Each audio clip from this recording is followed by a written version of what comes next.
देश के प्रधानमंत्री नरेंद्र मोदी ने आज एक सिख डेलीगेशन से मुलाकात की है, वहां पर अपनी बात रख रहे हैं। भाई और बहनों, जब मैं किसी विदेश यात्रा पर जाता हूं तो वहां भी जब सिख समाज के साथियों से मिलता हूं तो मन गर्व से भर उठता है।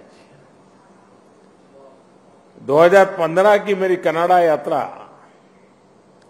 आप में से कई लोगों को याद होगा, और दलाई जी तो मैं मुख्यमंत्री नहीं था तब से जानता हूं। ये कनाडा के लिए 4 दशकों में किसी भारतीय प्रधानमंत्री की पहली स्टैंड एलोन बायलैटरल विजिट थी, और मैं केवल ओटावा और टोरंटो ही नहीं गया था। मुझे याद है तब मैंने कहा था कि मैं वैंकूवर जाऊंगा और मैं वहां जाना चाहता हूं। मैं वहां गया, गुरुद्वारा खालसा दीवान में मुझे माथा टेकने का सौभाग्य मिला। संगत के सदस्यों से बहुत अच्छी बातें हुई। इसी तरह 2016 में जब मैं ईरान गया तो वहां भी तेहरान में भाई गंगा सिंह सभा गुरुद्वारा जाने का मुझे सौभाग्य मिला। मेरे जीवन का एक और अविस्मरणीय क्षण फ्रांस में 9 शपेल इंडियन मेमोरियल की मेरी यात्रा भी है। ये मेमोरियल विश्व युद्ध के समय भारतीय सैनिकों के बलिदान के लिए उन्हें श्रद्धांजलि देता है, और इनमें भी एक बड़ी संख्या हमारे सिख भाइयों की थी। यह अनुभव इस बात का उदाहरण है कि कैसे हमारे सिख समाज ने भारत और दूसरे देशों के रिश्तों की एक मजबूत कड़ी बनने का काम किया है। मेरा सौभाग्य है कि आज मुझे इस कड़ी को और मजबूत करने का अवसर मिला है, और मैं इसके लिए हर संभव प्रयास भी करता रहता हूं।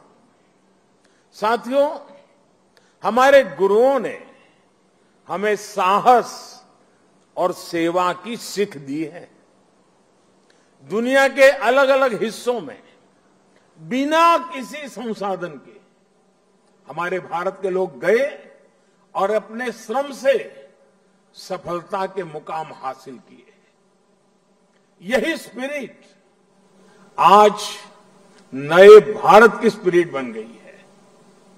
नया भारत नए आयामों को छू रहा है, पूरी दुनिया पर अपनी छाप छोड़ रहा है। कोरोना महामारी का एक कालखंड इसका सबसे बड़ा उदाहरण है।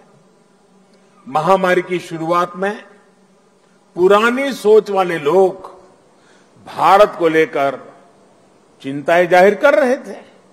हर कोई कुछ न कुछ कहता रहता था, लेकिन अब लोग भारत का उदाहरण देकर के दुनिया को बताते हैं कि देखिए भारत ने ऐसा किया है।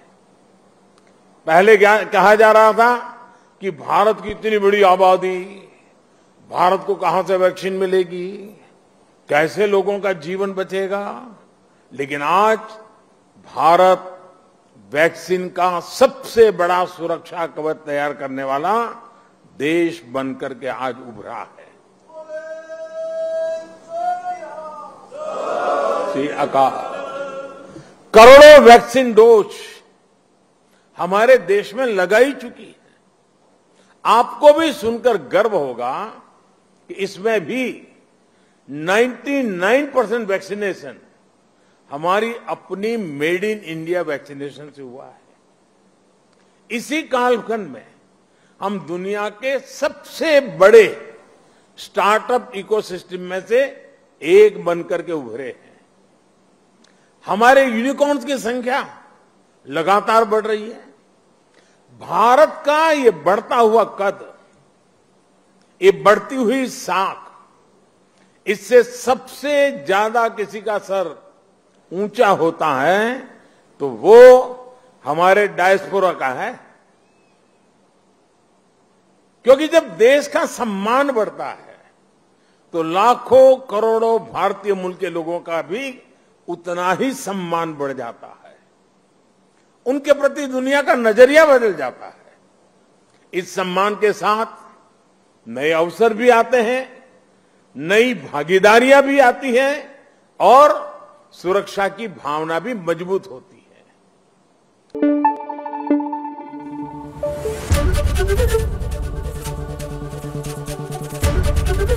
एबीपी न्यूज आपको रखे आगे।